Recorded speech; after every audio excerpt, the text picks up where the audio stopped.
សាចកាលពីព្រេងនេះនៅចុងភូមិមួយឆ្ងាយពីទីក្រុងមានខ្ទមមួយដែលស្ថិតនៅជិតចុងព្រៃ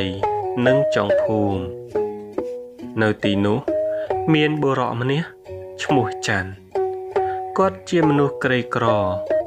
មុខមាត់ស្លេកស្លេកពាក់អាវចាស់ចាស់ប៉ោងប៉ោងអ្នកភូមិភាគច្រើនមិនសូវចូលចិត្តគាត់នោះឡើយព្រោះគាត់គឺជាមនុស្សឯកោគ្មានគ្រួសារនិងគេនោះទេគាត់តែងតែដើរទៅកាប់អុសក្នុងព្រៃតែម្នាក់ឯងច័ន្ទរស់បានដោយសារការកាប់អុសលក់ទទួលប្រាក់បន្តិចបន្តួចគ្រាន់តែអាហារមួយថ្ងៃប៉ុណ្ណោះ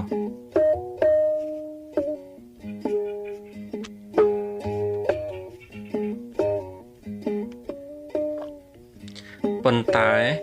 គាត់ជាមនុស្សដែលស្ងប់ស្ងាត់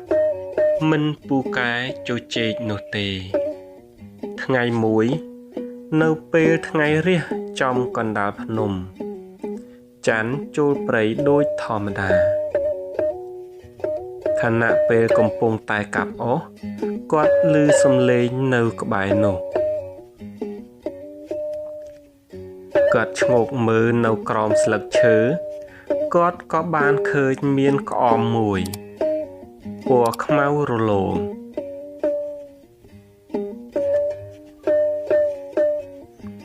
ប្លែកភ្នែកខុសពីក្អមនានាដែលគាត់ធ្លាប់ឃើញគាត់ក៏រើសវាយកមកផ្ទះហើយទុកចោលនៅក្រោមផ្ទះគិតថាស្អែកនឹងយកលាងសម្អាតគ្រាន់បានដាក់ទឹកយប់នោះខណៈពេលភ្លៀងធ្លាក់ស្រាលគឺរលឹមស្រេចច័ន្ទបានធ្វើប្រាក់ធ្លាក់ចូលទៅក្នុងក្អមនោះដោយមិនបានដឹងខ្លួននោះឡើយពេលគាត់ក្រោកពីដំណេកព្រឹកឡើងនោះគាត់ភ្ញាក់ផ្អើលយ៉ាងខ្លាំងគាត់បានឃើញប្រាក់យ៉ាងច្រើនហៀហូរពេញមាត់ក្អមពេលនោះគាត់បានដឹងថាក្អមនេះមិនមែនជាក្អមធម្មតានោះទេក្អមនេះគឺជាក្អមអាថ៌កំបាំងវាអាចបង្កើតប្រាក់បាន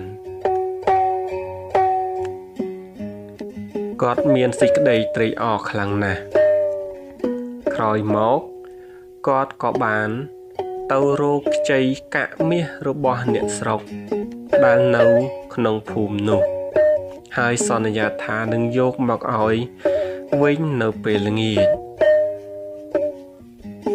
លុះពេលទទួលបានកាក់មាសមួយហើយយកមកដល់ផ្ទះច័ន្ទ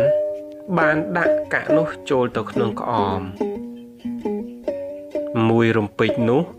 ស្រាប់តែកើតឡើងកាក់មាសពេញក្អមតែម្ដង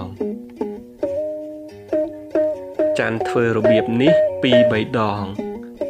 ពេលនោះកាក់មាសស្ទើរតែពេញផ្ទះទៅហើយដូច្នោះហើយច័ន្ទក៏ក្លាយជាមនុស្សដែលមានទ្រព្យសម្បត្តិច្រើន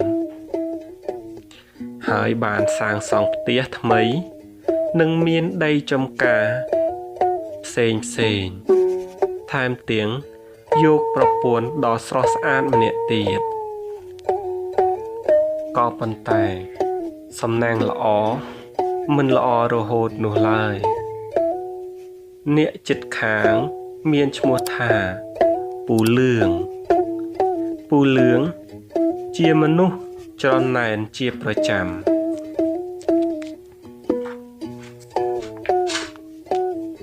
ពេលពូលឿងមើលឃើញថាច័ន្ទមានទ្រព្យសម្បត្តិច្រើនគាត់គិតហើយគាត់កាន់តែស្អប់លើដើមពេលខ្លះគាត់តែងតែលួចឆ្លិចសួរប្រពន្ធច័ន្ទជាញឹកញាប់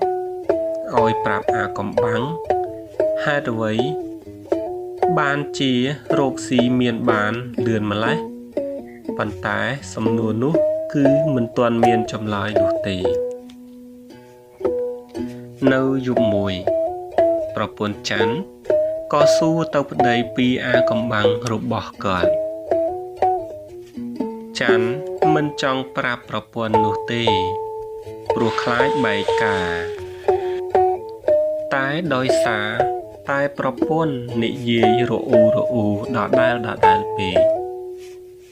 ច័ន្ទក៏សម្រាប់យើងមានមាសច្រើនបែបនេះព្រោះតែយើងមានក្អមអស្ចារ្យមួយជួយបង្កើតកាក់មាសក្អមនោះខ្ញុំលាក់ទុកនៅក្នុងបន្ទប់របស់របរឯណោះប្រពន្ធបានដឹងហើយនៅថ្ងៃមួយប្រពន្ធក៏ផ្លត់មាត់ប្រាប់ទៅអ្នកជិតខាងដែលតែងតែទូចសួរនោះពូលឿងបានស្ដាប់ហើយក៏គិតគំនិតអាក្រក់កើតឡើងយប់បន្ទាប់គាត់បានលួចយកក្អមនោះទៅបាត់ហេតុតែពូលឿងគឺជាមនុស្សដែលមានចិត្តលោភលន់មិនហ៊ានទុកនៅក្នុងផ្ទះនោះទេខ្លាចគេដឹងគាត់បានយកក្អមនោះចូលទៅក្នុងព្រៃជ្រៅដើរសំដៅទៅក្នុងល្អាងភ្នំមួយហើយក៏យកកាក់មាសដែលខ្លួនបានត្រៀមទុកនោះទម្លាក់ដាក់ចូលទៅក្នុងក្អមនោះហើយក៏បន់និយាយថាសូមឲ្យចេញមាសមកក្អមនោះក៏ចេញមាសដោយការសុំមែនគាត់ធ្វើរបៀបនេះជាច្រើនដងច្រើនសារកាក់មាសក៏កូរនៅជុំវិញខ្លួនគាត់ស្ទើរតែបាក់សង្កត់គាត់ទៅហើយតែគាត់នៅតែមិនឈប់ធ្វើទៀតគាត់អរខ្លាំងណាស់រំពេចនោះស្រាប់តែក្អមនោះចេះនិយាយក្អមនោះនិយាយថា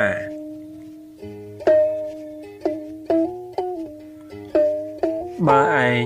ព្រមឲ្យយើងចូលទៅក្នុងខ្លួនឯងចង់បានអ្វីក៏បានដូចបំណងដែរអោនក្បាលគោរពយើង3ដងហើយយល់ព្រមទៅយើងនឹងអាចចូលទៅខ្លួនឯងបានពូលឿងស្រឡាំងកាំងបន្តិច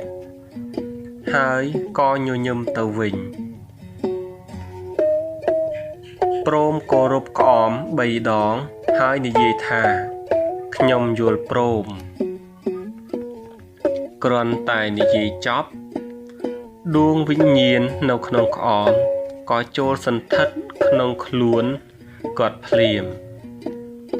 ពេលនោះពូលឿងคล้ายទៅជាបិសាចបានរស់នៅចាប់សត្វស៊ីជាអាហារនិងរក្សាកាក់មាសនោះនៅមិនព្រមទៅណានោះឡើយខ្លួនប្រាណស្គមរីងរៃសល់តែឆ្អឹងចាប់ពីពេលនោះមកអ្នកភូមិឲ្យតែធ្វើដំណើរឆ្លងកាត់ម្ដុំព្រៃនោះគឺផ្អើលខ្លាចពូលឿងទាំងអស់គ្នាល្បីថានៅទីនោះមានបិសាចគួរឲ្យខ្លាចពាក្យទាំងនេះក៏ល្បីតគ្នាមករហូតគ្មានអ្នកណាហ៊ានទៅព្រៃនោះទៀតទេនិយាយពីច័ន្ទវិញទោះជាគ្មានក្អមសម្រាប់បង្កើតកាក់មាសក៏ដោយក៏នៅតែរកស៊ីចម្រុងចម្រើនរស់បានសុខសាន្តរហូតទៅចប់បរិបូរណ៍